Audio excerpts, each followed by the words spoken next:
I had I had an hour of sitting in Pete's with a friend of mine today who has finished her course of chemotherapy for actually ovarian cancer, and is currently scan-free, looks good, and her hair just growing back in a little bit. And she said she'd been on retreat recently. After the chemo was finished, she'd been on retreat, and she said there was a woman sitting near her on retreat, young and beautiful and so nicely coiffed, and she had a whole story about this woman that made her very different from this particular woman, much younger than she was. This woman's a contemporary of mine. And she said at the end of the retreat, just as they went around the circle and everybody shared what the retreat had done for them, this other woman shared that some years before she had had ovarian cancer and had the same chemotherapy and was now well. And she said, I realized I would have felt different about her if I had known that during the time. Maybe she had envied the woman her youth or some part of it. She said, I would have felt different about her.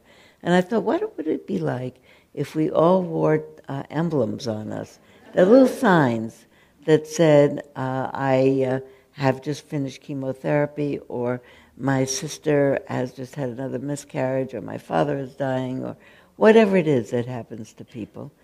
And we kept reminding ourselves that everybody is in the same situation as us, and they got up this morning and they put on their shoes and socks, and they went out in the world like everybody else, and that we're all heroic.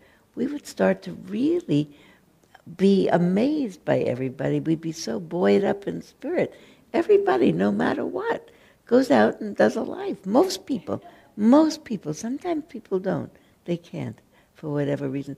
But most people, in spite of my brother, my father, my sister, my this, my that, myself, keep on going. That's such an incredible reason to feel joyous about being alive. Look at human spirit. Look what human beings can do. It's the moment of realizing that it's not about what happens to you. It's about that life happens in its extraordinary, complex way. Life keeps unfolding, and that's amazing. I have a friend. You may know Susan Felix. She lives here in Berkeley. She's the art ambassador for the city of Berkeley. Susan signs all of her emails, Stay Amazed. She's got an automatic thing that signs the email, Stay Amazed. I think that's great. If she wasn't already using it, I would use it.